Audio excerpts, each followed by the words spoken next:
10, 15, 20. Ngoja nisimame basi kama upande loku mmoja. 25, 30, 35, 40, 45, 50, 55, 60, 65, 70, 75. Bado shagira kabisa.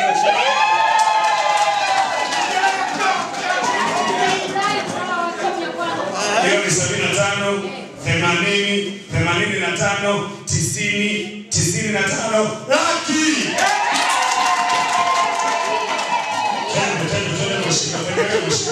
Laki na 5, laki na 10, laki 15, laki 20, laki 25, laki 30, laki 35, laki 40, laki 45, laki 50, laki 55, laki 60, laki 65, laki 70, laki 75, laki 80. Katika machangizo yetu ndugu zangu, fedha iliyopatikana kwa ujumla ahadi na keshi ni 1,700,029.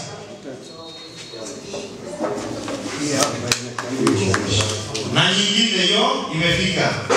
Kwa hiyo tutakuwa tuna 1,739,000. Ndio, lakini keshi tutakuwa tuna 6,704,000 baada ya kuongezeka hii. Tunaishi kwa mujibu wa katiba ambayo sisi wenyewe ndio tumejiwekea. Kwa hiyo vijana, wito wangu, mnakwenda kujenga ofisi za kila kata, Mheshimiwa Mwenyekiti. Mnaenda kuweka legacy, mnaenda kuweka alama kwenye uongozi wenu miaka na miaka na miaka. Kwa sababu mtakapojenga ofisi, hata mkiondoka madarakani, zile ofisi zitabaki na majina yenu yatabaki. Wapigieni makofi vijana. Tunahitaji viongozi ambao ni wabunifu, viongozi ambao wanaangalia kesho, viongozi ambao hawajiangalii maslahi yao wenyewe, wanaangalia maslahi ya chama kwa ujumla, kwa vizazi vijavyo na vijavyo. Kwa hili jambo mnalofanya linapaswa kuigwa Tanzania nzima na linapaswa kuigwa na jumuiya zingine. Ulocha hakata osange duliju bayanda batena ofisi. Ulinchola mwenyekiti onchola hangwako. Si ndio? Ina maana document unatunza kwako. Ina maana hata mkeo hata kama sio mwana CCM na yeye anaona mnachojadili kwenye vikao. Si ndio? Jambo ambalo kwa chama kilipofikia kinahitaji sasa mabadiliko makubwa. Kwa tuwapongeze vijana kwa jambo hili kubwa ambalo wanakwenda kulifanya. Mwenyekiti umelianza na kufuatilia sana kwenye mitandao. Ninaona mnavyofanya kazi kubwa, na nikwambie mwenyekiti wa Bugando, tunakwenda kuchanga hela hapa na tutapata kiwanja, na ikibidi tupate na msingi. Jipigeni makofi. Mheshimiwa Diwani, ni faraja kubwa sana tukiona vijana wanaamua kujenga ofisi. Hivi vyeo wanavyo leo kesho hawana, lakini ofisi zitabaki. Si ndio? Kwa wataacha legacy yao. Kwa tujifunze viongozi kujaribu kuacha alama kwenye uongozi tunaopitia. Vijana tunaelekea kwenye uchaguzi sasa. Rai yangu, Mheshimiwa Diwani, nimekusikia na kupongeza. Lakini kwa mujibu wa katiba ya Chama cha Mapinduzi, ruhusu, kubali, tegemea kwamba kuna wenzako nao watakuja kuchallenge. Kwa hiyo wakija usiwanunie. Wakija usione ni wabaya. Nao wanatimiza haki yao kikatiba. Si ndio jamani? Nikachukue fomu fanya nini? Mgombee kama ukiona una uwezo na una sifa kama mwanachama wa Chama cha Mapinduzi. Si ndio? Yayo kuyoboya. Urugikiri warulidako kugombea udiwani ujipima nonamara. Hau kumana lori unamara wale safi lati safi. Si ndio? Tusitishane. Vijana msitishwe, muda ukifika kachukue fomu, kama ambavyo chama chetu ni chama cha kidemokrasia na kinaamini katika kushindana kwa box la nini, la kula, si ndio? Sisi uzuri wetu hatutukanani, tunashindana kwa hoja, lakini baada ya uchaguzi tunabaki kwa chama tunampigania yule ambaye amefanya nini, ameshinda. Sio kama wewe ulikuwa diwani kiza kingwana koko inja halafu wende kwisukula dolo lo kujogwino ushirikiano mwiyo wakati webaho kombe ako kantinda mnu bode kukwina ushirikiano eneo yaya otindo ha kusamira hanjo upande mungi eneo yaya. Eleweni kwamba uchaguzi ndani ya Chama cha Mapinduzi ni jambo la kidemokrasia na liko kikatiba, na mwanachama yoyote anaruhusiwa kwenda kuchukua fomu kama muda ukifika, si ndio jamani? Lakini jambo la mwisho ni waase vijana,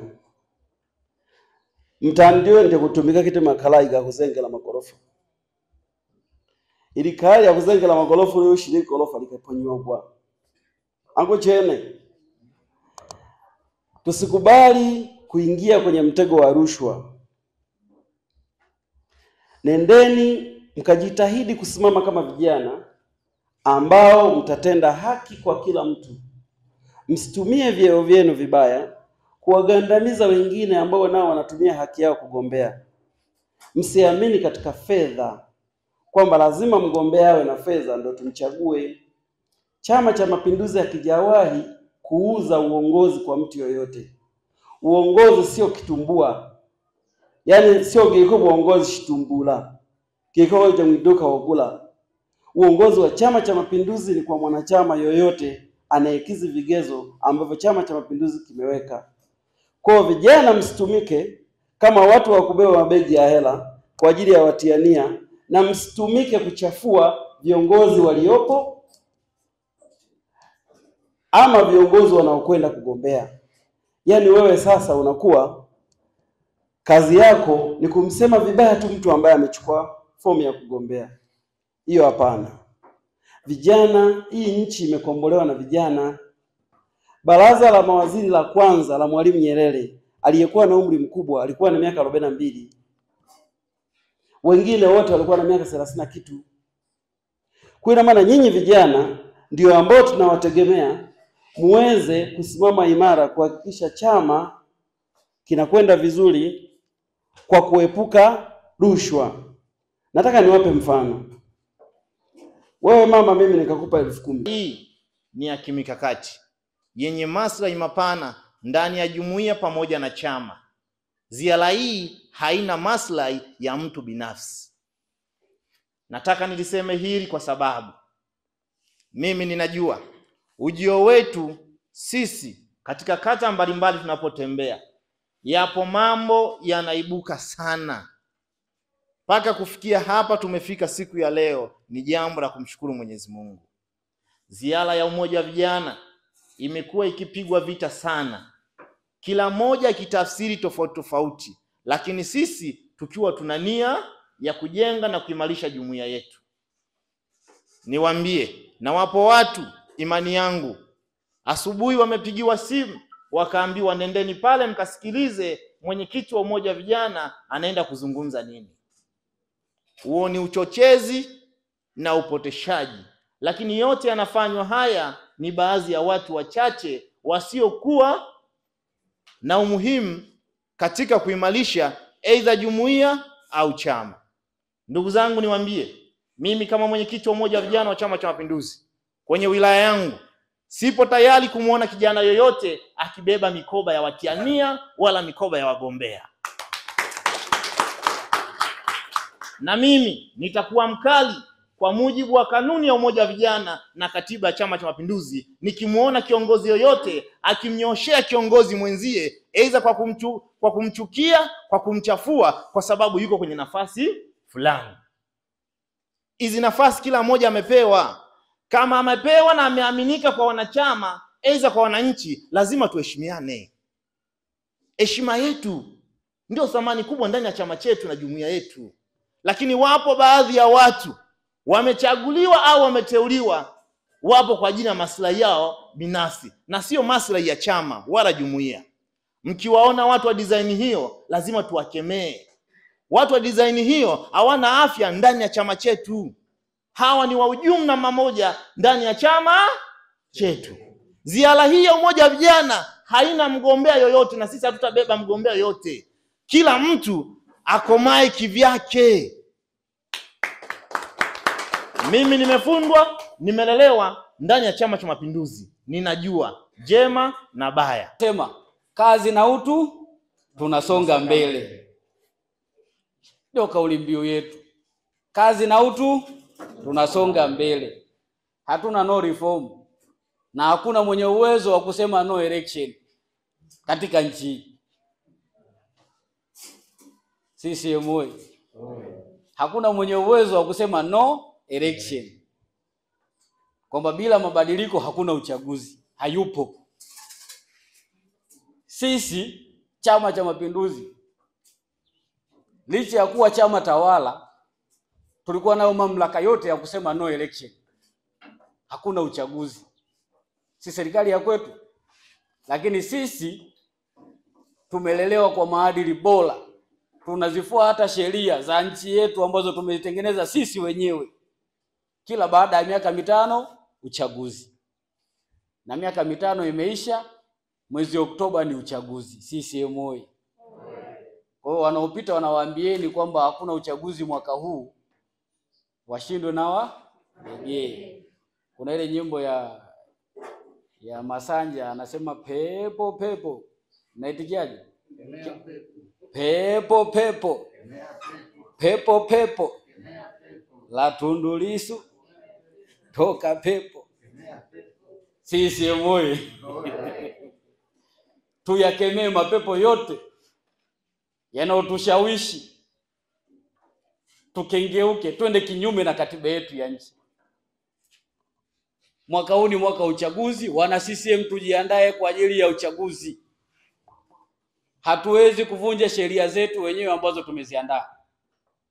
Na ili tushinde katika uchaguzi, tushinde kwa kishindo, inatubidi sisi wana CCM kuziimarisha zile timu zetu za ushindi. Si zipo? Au zilishapumzika tayari? Zipo. Umoja wa vijana zipo? Hawapo, lakini hapa. Tuziimarishe timu zetu za ushindi.